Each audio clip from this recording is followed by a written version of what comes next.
Sinilaba ng dalawang lalaki yan ang harap ng isang fast food restaurant sa Melbourne, Australia.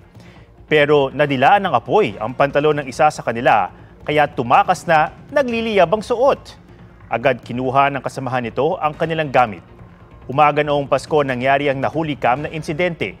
Inilabas ito ngayon ng pulisya para mahikayat ang mga saksi.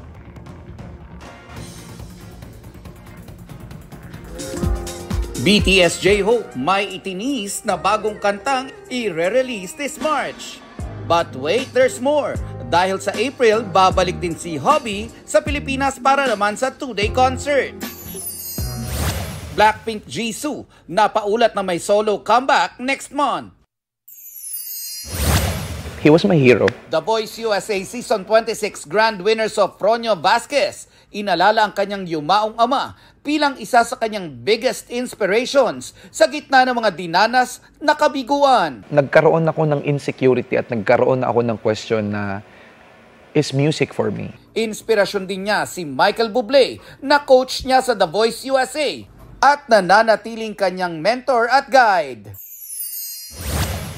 Bagong parody musical sa West End, London, inspired ng 1997 blockbuster movie na Titanic. Ang kwento ay mula sa perspective ni Celine Dion at tampok ang ilang awit ng tinaguriang Queen of Power Ballads, gaya ng OST ng pelikula na My Heart Will Go On. Nelson Canlas nagbabalita para sa GMA Integrated News.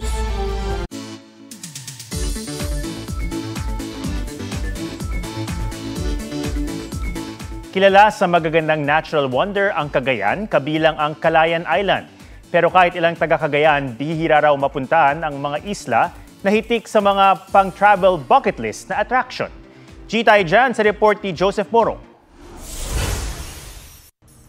Mataas na waterfalls, masarap na pagkain, malamig at preskong kuweba at malawak na dalampasigan.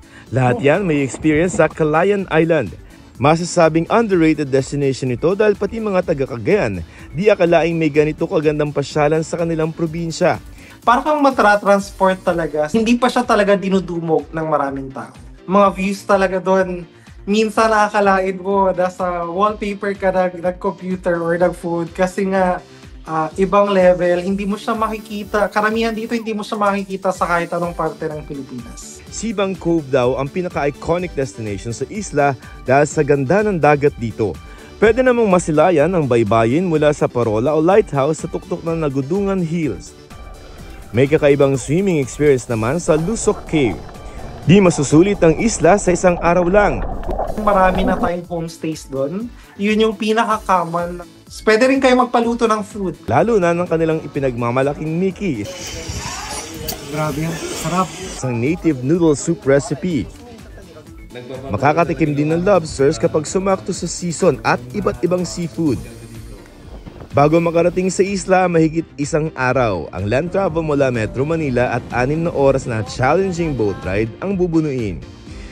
Joseph Morong nagbabalita para sa GMA Integrated News. Huwag magpahuli sa mga balitang dapat niyong malaman. Mag-subscribe na sa GMA Integrated News sa YouTube.